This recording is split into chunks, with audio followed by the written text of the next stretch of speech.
اصل میں مرگ یزید ہے، اسلام زندہ ہوتا ہے ہر کربلا کے بعد۔ یوم اربعین اسلام کی تاریخ کا وہ عظیم دن ہے جو وفا، قربانی، صداقت اور ظلم کے خلاف قیام کی بے مثال داستان اپنے اندر سموئے ہوئے ہے۔ اربعین وہ عظیم دن جب نواسۂ رسول صلی اللہ علیہ وآلہ وسلم حضرت امام حسین رضی اللہ تعالیٰ عنہ اور ان کے جانثار ساتھیوں کی قربانیوں کو یاد کیا جاتا ہے۔ عاشور کے 40ویں دن منایا جاتا ہے یہ دن، اور ہمیں جینے کا سلیقہ سکھاتا ہے۔ حق کے ساتھ باطل کے خلاف ہر سال کروڑوں زائرین کا نجف سے کربلا تک پیدل سفر، جسے ہم اربعین واک کے نام سے بھی جانتے ہیں، دنیا کا سب سے بڑا پرامن اجتماع ہے۔ اور اس سفر میں نہ قوم کی قید ہے، نہ مذہب کی تفریق، نہ رنگ و نسل کی کوئی دیوار۔ ہر چہرہ خدمت میں مصروف، ہر زبان محبت بانٹتی ہوئی دکھائی دیتی ہے۔ یہ صرف ایک واک نہیں ہے، بلکہ انسانیت، صبر، اتحاد اور ایثار کا عملی پیغام بھی ہے۔ بالکل ایسا ہی ہے، اور آج کے پروگرام میں ہم نے سوچا کہ اس کے بارے میں بات کرتے ہیں اور اربعین کی فضیلت اور اربعین واک کی روحانی اور سماجی اہمیت کے بارے میں جاننے کی کوشش کرتے ہیں۔ ہمارے ساتھ موجود ہیں ایک جانی پہچانی شخصیت ان کو کہنا زیادہ مناسب ہوگا، جن کی گفتگو، علم، فہم اور جذبے کا حسین امتزاج ہمیں نظر آئے گا ان کی گفتگو کے اندر۔ معروف اسکالر علامہ سید ظہیر الحسن نقوی صاحب نے ہمیں جوائن کیا۔ علامہ صاحب بہت شکریہ ہمیں جوائن کرنے کے لیے۔ سب سے پہلے تو میں یہ جاننا چاہوں گی کہ اربعین اور اربعین واک کے بارے میں تھوڑی سی ذرا اس کی تاریخی اہمیت کیا ہے، ہسٹوریکل اس کی سگنیفیکنس کیا ہے، تھوڑا سا ذرا بتائیے گا ہمارے ناظرین کے لیے اور ہمارے لیے۔ یہاں پر دو موضوع ہیں، ایک ہے اربعین اور ایک ہے اربعین واک۔ اربعین بیسیکلی تو 40 کو کہا جاتا ہے، اور ظاہر عدد 40 جو قرآن پاک میں اللہ رب العزت نے کئی جگہوں پر استعمال کیا، بالخصوص حضرت موسیٰ علیہ السلام کے لیے کہ 30 راتوں کے لیے بلایا تھا، پھر اس کے بعد 40 راتیں کر دیں، اور اس پر جو ہے حضرت موسیٰ علیہ السلام کو پیغام اور کتاب جو ہے وہ عنایت فرمائی گئی تھی، تو عدد 40 ہے۔ لیکن جو اربعین امام حسین علیہ السلام ہے، اس کی سگنیفیکنس یہ ہے کہ امام حسین علیہ السلام کی شہادت کے 40 دن کے بعد اربعین، اچھا اب تھوڑا سا جو ہے نا اس کے اندر یونیکنیس جس کو کہا جائے گا وہ اس لیے بھی ہے کہ کسی اور معصوم کا اور کسی امام کا اربعین نہیں ہے سوائے امام حسین علیہ السلام، کہ یہ وہ دن ہے جس دن امام سجاد علیہ السلام اسرائے کربلا کے ساتھ جو سیریا کے اندر، شام کے اندر زندان میں موجود تھے، جب ان کو رہا کیا جاتا ہے، اور وہ جب وہاں سے ان کو مدینہ واپس بھیجا گیا تو راستے میں کربلا پڑتا، اگرچہ تھوڑا سا جو وہ ڈی ٹریک ہونا پڑتا تھا، تو امام سجاد علیہ السلام نے مخصوصاً اس بات کی خواہش کا اظہار کیا تھا۔ 40واں دن جو ہے وہ در حقیقت وہ دن ہے کہ جس دن امام سجاد علیہ السلام نے کربلا میں سر اقدس ابی عبداللہ الحسین علیہ السلام کو لا کے قبر امام حسین علیہ السلام میں دفن کیا تھا۔ تو یہاں سے جو ہے وہ اربعین امام حسین علیہ السلام، جس کو چہلم سید الشہداء کہا جاتا ہے، اس کی بنیاد رکھی گئی، اور در حقیقت وہ پہلا سال ہی تھا، یعنی پہلا اربعین ہی تھا کہ جس میں جو ہے وہ امام سجاد علیہ السلام اسرائے کربلا کے ساتھ آئے، اور صحابی رسول حضرت جابر ابن عبداللہ انصاری جو ہیں، انہوں نے بھی باقاعدہ سے مدینہ، جب ان کو پتہ چلا کہ امام حسین علیہ السلام کی شہادت ہو گئی ہے، تو وہ باقاعدہ سے نیت زیارت کر کے وہ کربلا آئے تھے، اور جب انہوں نے پہلی زیارت کی ہے تو وہ بھی چہلم تھا، یعنی اربعین ابی عبداللہ الحسین علیہ السلام تھا۔ تو اس لیے اب کیا ہوتا ہے، اب ہم جانتے ہیں کہ جو مہینہ ہے وہ 29 کا بھی ہو سکتا ہے اور 30 کا بھی ہو سکتا ہے۔ اگر 29 کا یا 30 کا ہو تو ہو سکتا ہے کہ جو اربعین ہے وہ اس سال وہ 41 دن میں بنے یا 40 دن میں بنے۔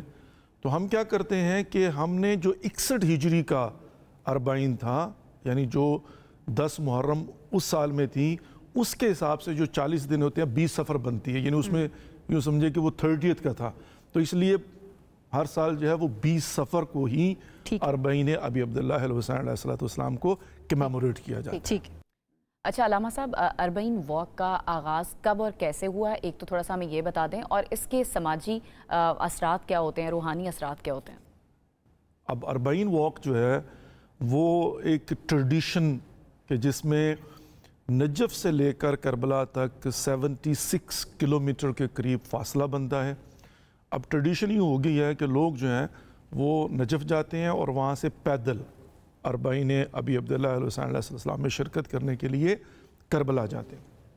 बाय द वे मैं इस बात की भी वजाहत करता चलूँ कि इराक़ के अंदर वॉक जो है वो सिर्फ नजफ़ टू करबला नहीं होती, बल्कि ये फेमस हो गई है, यानी ये जो है ना वो इंटरनेशनली रिकग्नाइज्ड हो गया कि नजफ़ टू करबला ये एक रूट है। और दूसरी बात ये है कि ये रूट जो है वो इंटरनेशनल बन गया है। बाइन माना है कि जो इंटरनेशनल दुनिया से लोग जाते हैं तो वो नजफ़ से करबला का रूट लेते हैं, वाइला पूरे इराक़ से डिफरेंट डायरेक्शन से लोग पैदल जो है वो करबला ज़ियारत के लिए आते हैं। और जो ओरिजिनल रूट है वो है भी वो दरिया की साइड वाला रूट जो है ना वो है वाइला हिल्ला से बसरा अगर आप लें तो वो तकरीबन 500 किलोमीटर बनता है। मतलब ये 75 है, वो 500 किलोमीटर है, जिसका मतलब ये है कि कम से कम 15 दिन लोग जो है वो सफ़र में होते हैं। बिलखुसूस जो है ना वो मौक़ब बनी आमर है वो आता है। तो ये एक रूट है जो नजफ़ से करबला का है। वहीला पूरे इराक़ में जो है वो मुख्तलिफ रूट्स हैं जहाँ से लोग जो है वो ज़ियारत अरबाइन अबी अब्दुल्लाह हुसैन अलैहिस्सलाम के लिए आते हैं। अब आते हैं इस अरबाइन वॉक पर जो नजफ़ से करबला के लिए। नजफ़ से करबला एक टेम्परेरली बस्ती है, यानी एक टेम्परेरली जो है वहाँ पर एक इन्वायरमेंट होती है। और मैं यूँ कहूँगा कि वो इन्वायरमेंट जो है उसका ताल्लुक़ तो अरबाइन से है और इमाम हुसैन अलैहिस्सलाम से है, लेकिन अमली तौर पर बड़े फ़ख्र के साथ मैं ये कह सकता हूँ और हम दुनिया के सामने कह सकते हैं कि जो तालीमात इस्लामी का अमली नमूना है वो आपको वहाँ पर देखने में मिलता है। वो जो रसूलुल्लाह ने हज्जतुल विदा में फरमाया था कि गोरे को काले पर, काले को गोरे पर, अरबी को अजमी पर, अजमी को अरबी पर कोई अहमियत नहीं है, सब के सब जो है ना वो इक्वल हैं, बराबर हैं। वो जो चार्टर रसूल खुदा मोहम्मद मुस्तफ़ा सल्लल्लाहु अलैहि वसल्लम ने दिया था, और हत्ता आज के मौके पर तो अगर फॉलो ना किया जाए तो जुर्माना भी होता है। मैं समझता हूँ कि वॉलंटियरली तौर पर अगर आपने उसका अमली नमूना देखना हो, जो कि कहा जा सकता है कि रसूलुल्लाह सल्लल्लाहु अलैहि वसल्लम की तालीमात के मुताबिक है, वो आपको नजफ़ से करबला और सारे रूट पर मिलेगा। खूबसूरत, बहुत ही खूबसूरत अंदाज़े बयां के साथ आप जो है बता रहे हैं। अल्लामा साहब ये भी बताइएगा कि ये जो कुर्बानियाँ थी सैयदुश्शुहदा की जिनका हम जिक्र कर रहे हैं, इस्लाम की तारीख़ में इनकी कितनी ज़्यादा अहमियत है, या इन कुर्बानियों ने किस तरह से खिदमत की है इस्लाम की, उस पर अगर आप थोड़ी रोशनी डालें।